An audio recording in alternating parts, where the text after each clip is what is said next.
C'est l'heure de vous informer sur Dabarou TV. Nous sommes mardi 13 février de l'an 2024. Bonjour à tous et bienvenue dans cette session de l'information. Au menu de ce journal, l'un des sujets abordés par le chef de l'État lors de sa conférence de presse du jeudi 8 février 2024 est la création des postes de ministres conseillers. Patrice Talon a exposé les motivations de son initiative. On en parle dans ce journal. Ils ont été au bout de leur rêve ce dimanche 11 février et après un mois de compétition, les Ivoiriens ont remporté à domicile la Coupe d'Afrique des Nations contre les Nigérians. Résultat 2-1 au bout du suspense et après un parcours à rebondissement. Et puis l'association culturelle Sassiara a procédé le samedi 10 février 2024 à la restitution de son atelier recherche-création. Ce dernier, qui portait sur l'œuvre Silence perforé et algorithme de Thibaut Faizon, lui a permis de développer le thème de la cybercriminalité dans toutes ses dimensions à travers une mise en scène. On en parle dans cette édition.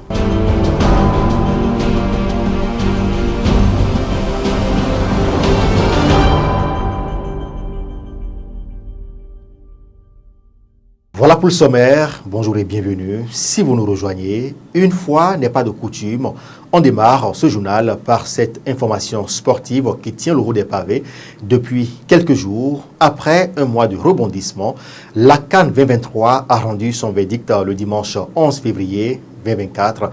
Revenu de nulle part dans la compétition, les éléphants ivoiriens s'imposent en finale face aux Super Eagles et soulèvent la 3e Coupe d'Afrique des Nations de leur histoire. Avis des citoyens béninois sur cette finale justement dans cet élément. La Côte d'Ivoire, je vais dire que c'est une bonne équipe.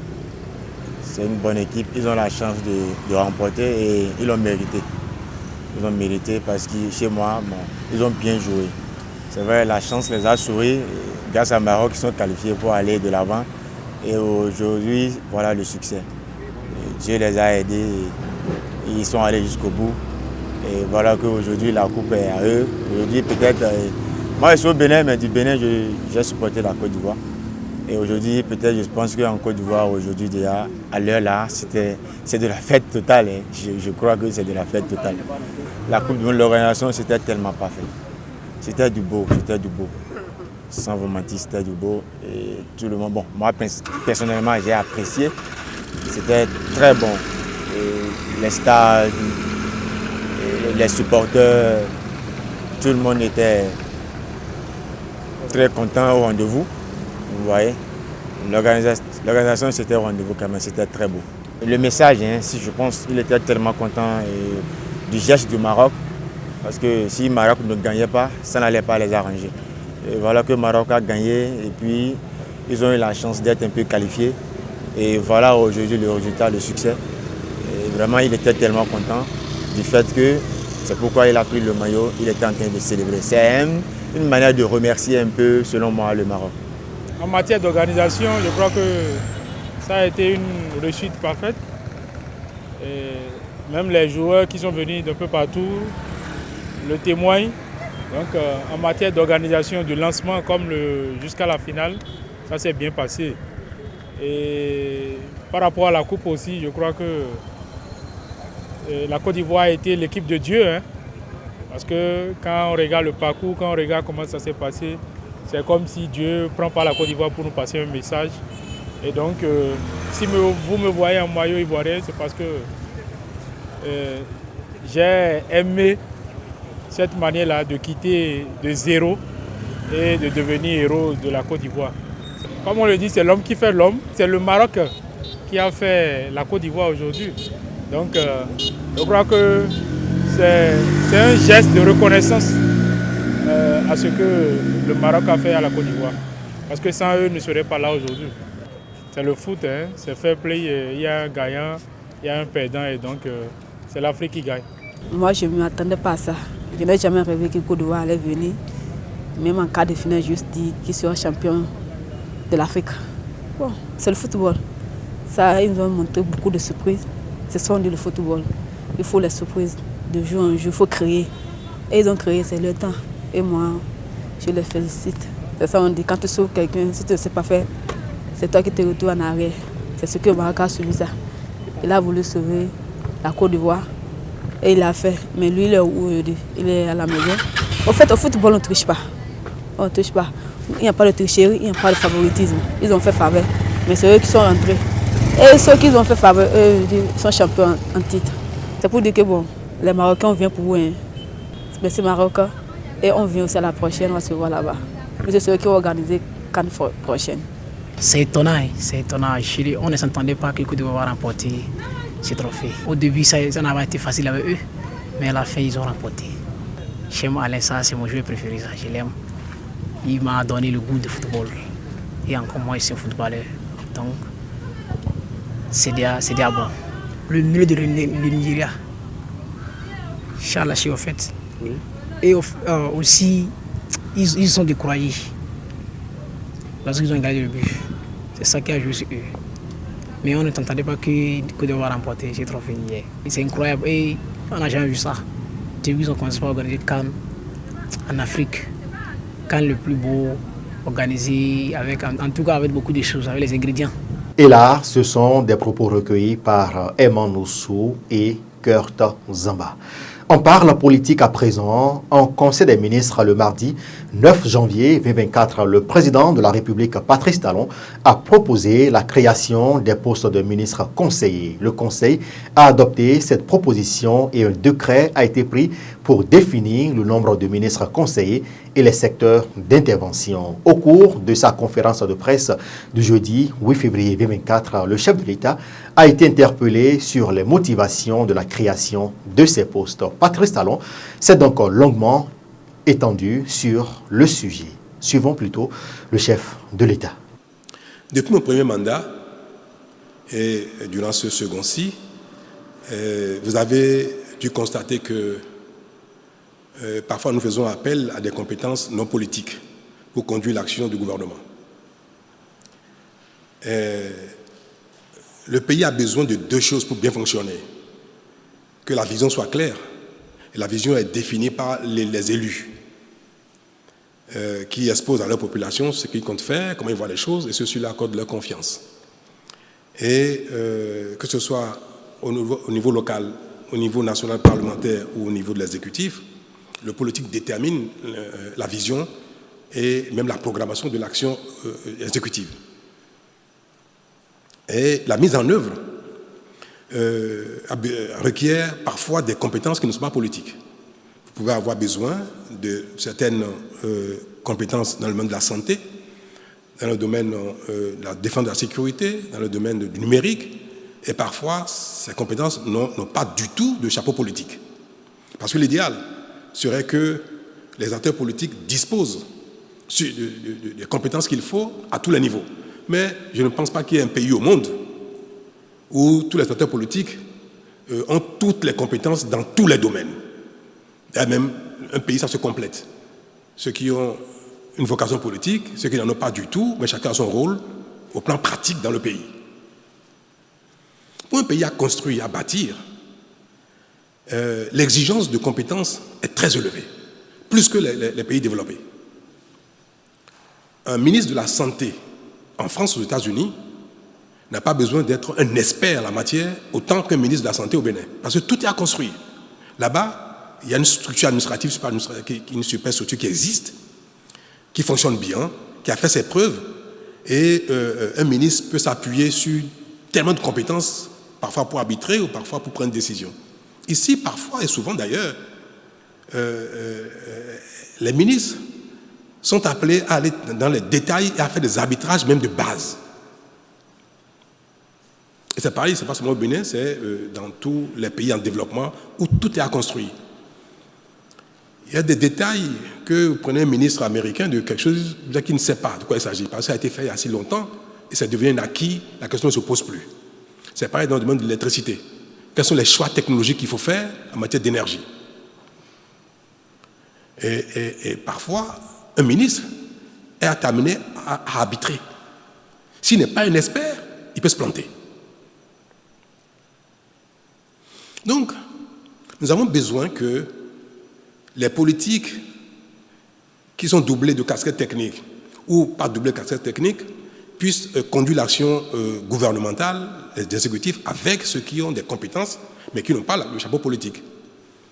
Et c'est bien pour ça qu'il y a eu quelques frustrations depuis ces 2 mandats qui sont en cours, parce qu'il y a des fonctions qui ont été confiées à des gens qui n'ont pas du tout de chapeau politique. Alors que ce n'est pas eux qui ont œuvré à conquérir le pouvoir. Ce n'est pas eux qui répondent devant l'opinion. Donc quelqu'un met en œuvre une stratégie sans avoir le devoir de reddition de compte devant le peuple. Alors, j'ai toujours pensé qu'il faut qu'on trouve un moyen de compenser un peu cela. C'est cela qui a été décidé récemment, où nous avons dit que, au-delà de l'action de certains ministres, même que sont politiques, qui ont la tête dans le guidon au quotidien, qui sont tellement submergés que parfois, ils n'ont pas le recul qu'il faut pour apprécier leur propre action par rapport aux attentes des populations, par rapport à la vision ou par rapport même à l'avenir. Donc il serait bien que les ministres soient doublés de personnalités, de compétences, mais ayant un chapeau politique. Des gens qui n'ont pas la tête dans le guidon et qui ont une vision plus holistique, plus globale, ont une vision, une profondeur plus accrue que celui qui a la tête dans le guidon, pour accompagner, corriger et définir même avec celui-ci ce qu'il faut faire. Dans la tâche, je le vois bien. Moi, parfois, je n'arrive pas, je n'ai pas le temps de m'occuper des questions politiques. Et ça me pose des préjudices. Parce qu'il y a tellement à faire que je n'ai pas l'occasion d'avoir les contacts, les discussions, les débats techniques qu'il faut avec les politiques pour corriger mon action. Il est impératif que ceux qui ont la tête dans le guidon aient aussi à leur côté des conseillers, à leur côté des gens qui portent la vision, qui connaissent les réalités du terrain, qui peuvent apporter les recommandations qu'il faut, relayer à ceux-ci ce qui est plus pertinent pour ajuster les choix et même faire le suivi de l'action gouvernementale sans avoir la tête dans le guidon. C'est ce qui a conduit à la mise en place de ce collège qui, pour le moment, on n'a pas encore pourvu aux diverses fonctions qui sont prévues là-dedans, mais ceux qui y seront les guides et faire le suivi de ceux qui ont la tête dans le guidon au quotidien. Voilà l'esprit.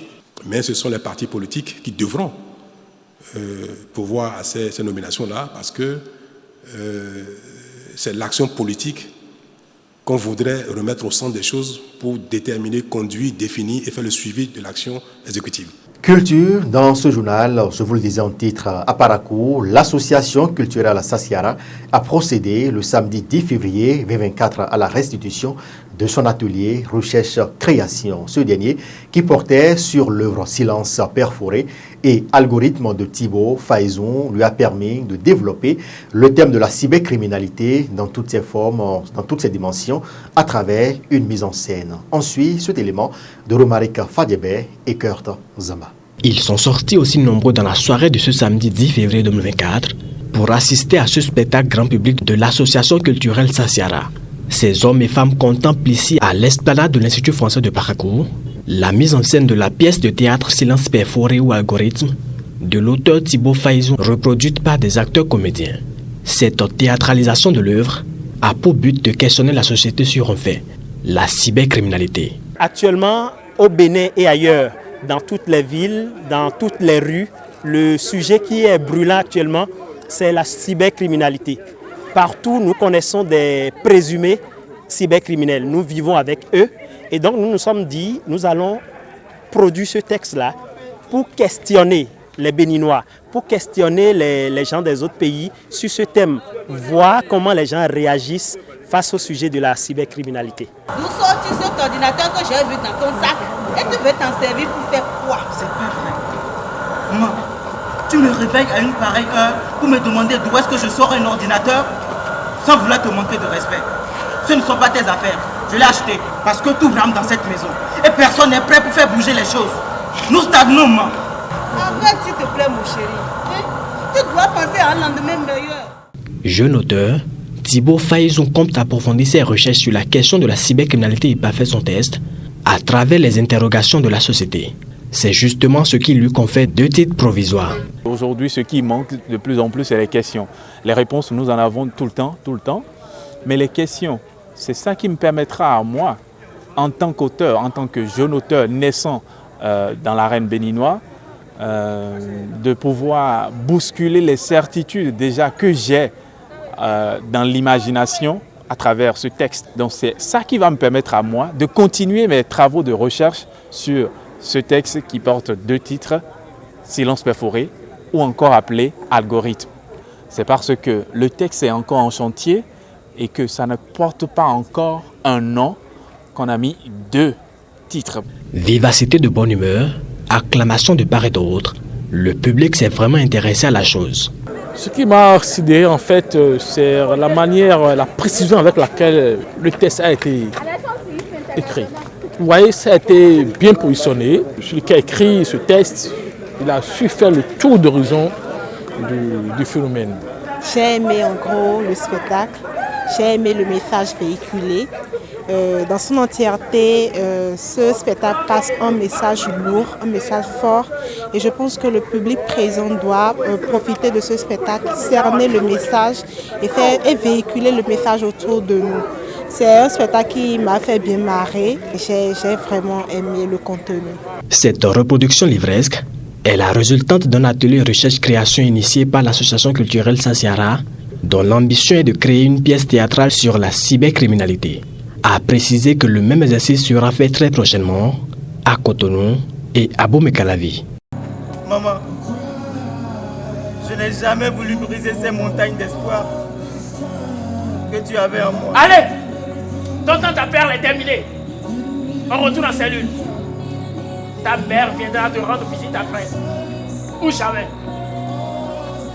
Merci à nos reporters pour ce compte-rendu. Les informations 24 heures sur le continent à présent au Sénégal, alors que la contestation gronde depuis l'annonce du report de la présidentielle par Macky Sall. 3 personnes tuées depuis vendredi dans le cadre des manifestations contre ce report.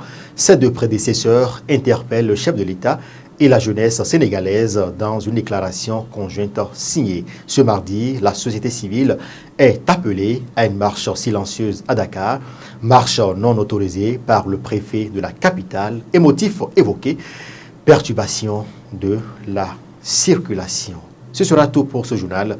Mesdames et messieurs, merci de nous avoir suivis. Merci également aux équipes qui ont contribué à la livraison de cette édition. Bon mardi à chacun et à tous.